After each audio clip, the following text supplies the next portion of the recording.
हमारा चिंतन गीता अध्याय 9 श्लोक 12 पे चल रहा है।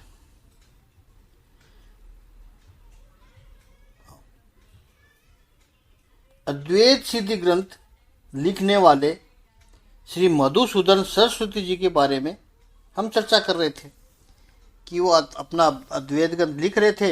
उसी समय एक संत आकर उनके ऊपर आसन पे आकर बैठ गए। बड़ा गुस्सा लगा इनको। आसन का बड़ा ईगो होता है। जो पधारे वो संत थे। तो ये तीन शब्द भी हमने समझे, सन्यासी, आचार्य और संत। सन्यासी आचार्य भी हमने चिंतन कर लिया था, संत का थोड़ा सा चिंतन बच गया था। तो संत निरुपाधिक ब्रह्म है, कोई ईगो नहीं है उनमें, कोई अपेक्षा नहीं है, बिल्कुल बहती हुई सरिता की तरह होते। कोई आकर जल पी जाए, न पिए तो न पिए, हम तो चले अपने आगे के मार्ग पर समुद्र से मिलने के लिए, यानी परब्रह्म परमात्मा से मिलने के लिए। ये संत है। तो वो संत जब मधुसूदन सरस्वती जी के पास पधारे, और मधुसूदन सरस्वती जी भी आचार्य है, संत ऊपर बैठे। मधुसूदन सरस्वती जी को बहुत बुरा लगा।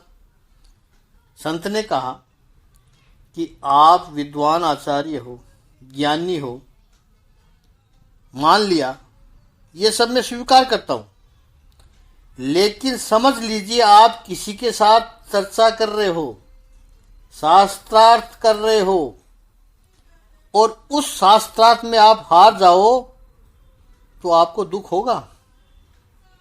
मधुसूदन सरस्वती जी ने कहा अवश्य होगा। यदि हम शास्त्रार्थ में हार जाएं तो, और आगे संत ने कहा यदि आप जीत जाओ तो आपको हर्ष होगा। मधुसूदन सरस्वती जी ने कहा अवश्य होगा। अगर हम किसी विद्वान को हराएं तो हर्ष भी होगा। संत ने कहा कि फिर तुम्हारा ज्ञान व्यर्थ है। तुम्हारे ज्ञान को तुमने अपने अहंकार का आभूषण बना करके रखा है। मोघ ज्ञानाहा, केवल तुम्हारे ईगो के गुब्बारे को फुलाने के लिए अपना ज्ञान रखा है। ये ज्ञान व्यर्थ है। मधुसूदन सरस्वती जी ने सोचा बात तो बिल्कुल सही है, क्योंकि मेरे पास तो ये ज्ञान ही है और तो कुछ है नहीं। मेरे पास न कोई बड़ी संपत्ति है, न कोई शरीर का ऐसा कोई सौंदर्य है, न कोई सत्ता है, कुछ नहीं है। जो भी है मेरे पास बस ज्ञान ही है।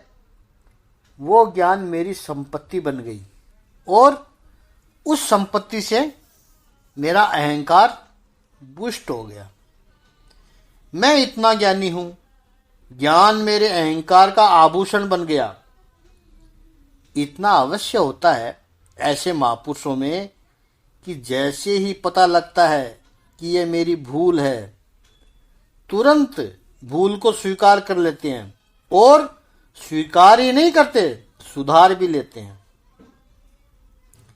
इन संत के मार्गदर्शन से मधुसूदन सरस्वती जी ने उपासना की। अपने अहंकार को धीरे धीरे विगलित किया, निर्मल हुए। ज्ञान तो था ही।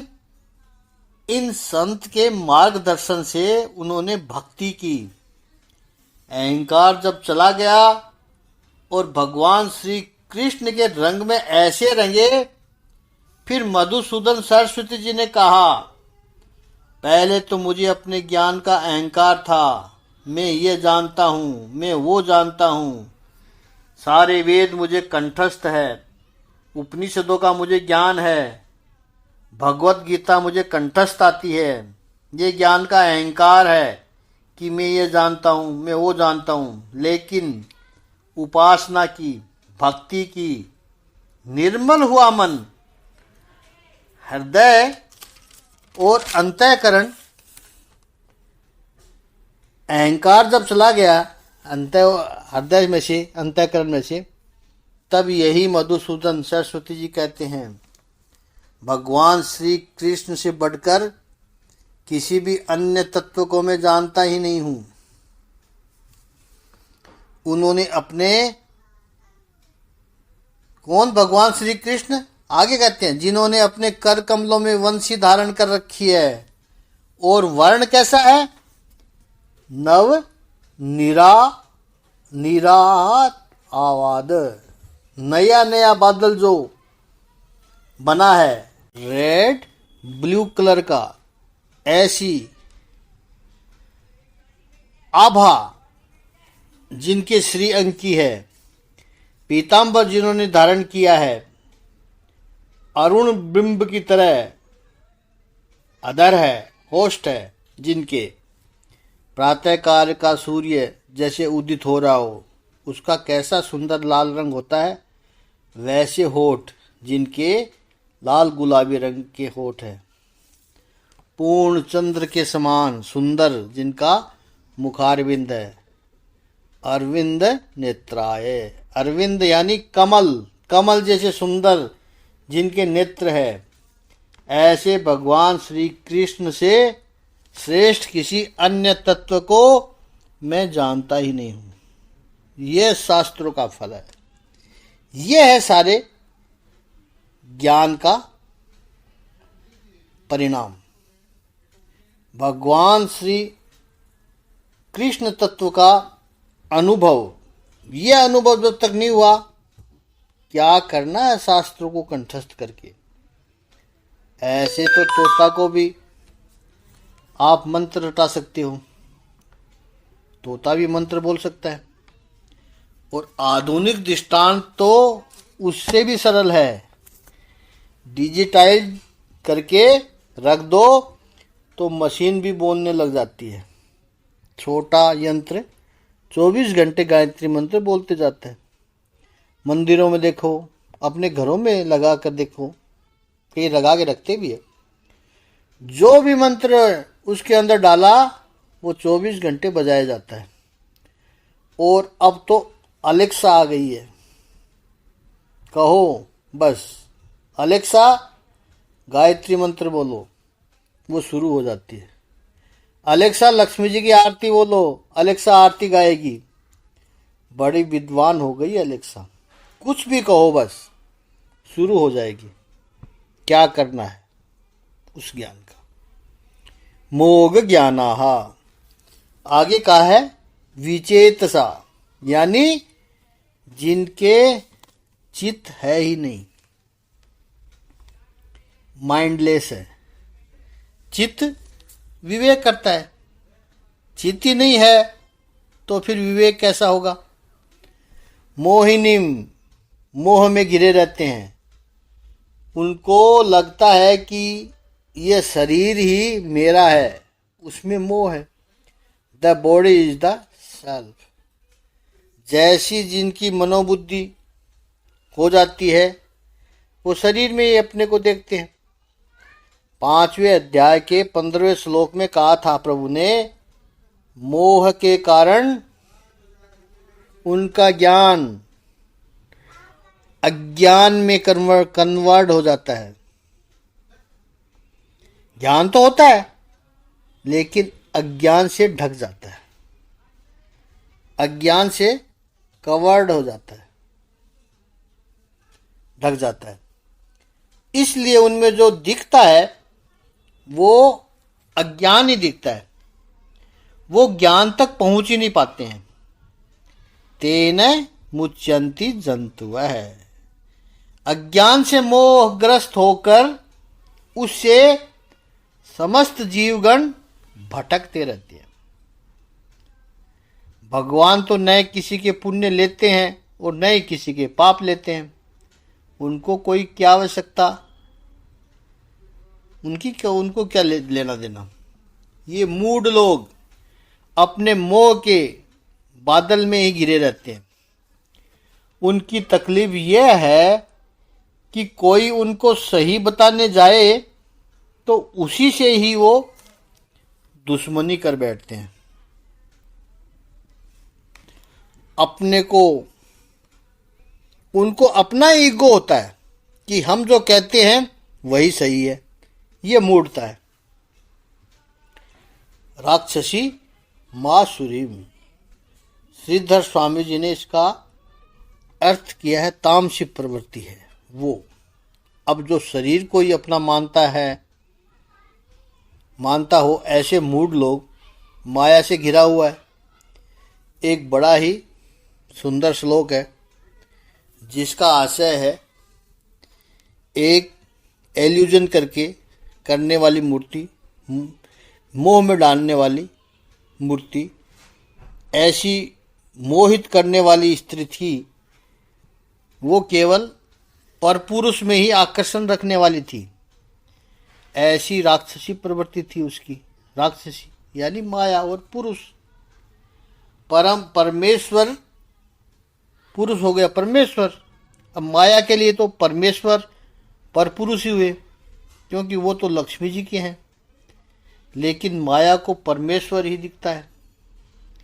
उनमें संबंध हुआ, वो गर्भिणी हुई और उसे बालकों का समूह हुआ। वेद का दृष्टांत है। वेद ऐसे दृष्टांत देता है। 5 बालक उसमें उत्पन्न हुए। पंचभूत नाम का इन 5 बालकों का समूह उत्पन्न हुआ। वेद ने कितनी सुंदर बात कही है कि माया जब परमेश्वर के साथ संबंध बांधती है, माया के लिए परमेश्वर परपुरुष है, शाश्वत संबंध होता तो है नहीं, लेकिन उस संबंध से पंचभूत नाम का 5 बालकों का समूह प्रकट हुआ। अब ये 5 बालक कैसे हैं, इनका स्वभाव बताया। एक है उनमें से जो हमेशा नीच मार्ग में ही जाता है, वो जल तत्व है। पानी को छोड़ो तो वो ऊंचाई से नीचे की ओर ही जाएगा। दूसरा है वो अति जड़ है, पृथ्वी तत्व। तीसरा एक है वो इधर उधर दौड़ते ही रहता है, वायु तत्व। पृथ्वी जल वायु। फिर चौथा है वो अंदर बाहर शून्य ही शून्य है, आकाश तत्व, कुछ है ही नहीं। और 5वां है वो तो सबको जलाता है और खुद भी जलता है, दूसरों को जलाता है, वो है अग्नि तत्व। तो पृथ्वी जल तेज वायु और आकाश, ये 5 है। अब ये जो तत्व है पंच महातत्व में से, उनमें इतने बड़े बड़े दोष है एक एक में। एक नीचे की तरफ भागता है, दूसरा जड़ है, तीसरा इधर उधर भागते रहता है, चौथा अंदर बाहर से खाली है, और 5वां जलता है और जलाते रहता है। एक एक इतनी समस्या करता है जिसमें ये 5 ये इकट्ठे हुए हैं, उसकी क्या हालत होगी हमारे शरीर की। ये पंच महातत्व से जो मनुष्य बना है, 5 हमारे में मिले हुए हैं, तो हम में जड़ता भी है, अधोगमनशीलता भी है, इधर उधर भागने की प्रवृत्ति भी है, खालीपन भी है, शून्यत्व भी है, और जलते भी है और जलाते भी हैं। राक्षसी माया है ये। आसुरीम प्रकृतिम श्रिता। आसुरी अर्थात श्रीमद् आदि शंकराचार्य जी लिखते हैं, तोड़ डालो, काट डालो, अस्त व्यस्त कर दो, इधर उधर कर दो, सब पियो खाओ, दूसरे का है उसको लूट लो। ऐसा बोलने वाले, बारंबार ऐसा करने वाले और क्रूर कर्मों को करने वाले, यही आसुरी वृत्ति है। ईसावादी उपनिषद कहता है कि ये लोग आत्मघाती है, सेल्फ डिस्ट्रक्टिव पीपल है। इस श्लोक में जो कहा गया है उसमें एक बात हमें ध्यान रखनी है। भगवान तो बहुत श्रेष्ठ ज्ञान उपदेश करते हैं अर्जुन के माध्यम से हम लोगों को, लेकिन हमें क्या सीखना है, यानी प्रैक्टिकल लाइफ में हमें जो सीखना है, इस ज्ञान से कि हमें यह सीखना है कि याद रहे मनुष्य अंडर प्रोसेस प्रक्रिया है, उसका पूरा जीवन कंसिस्टेंटली एक यात्रा है। अंडर प्रोसेस प्रक्रिया क्या है, इसको थोड़ा सा हम और विस्तार से कल समझेंगे। आज इतना ही। ओम श्री समाधि मग्न महापुरुष देवाय नमः। ओम श्री आनंद कंद भगवान की जय।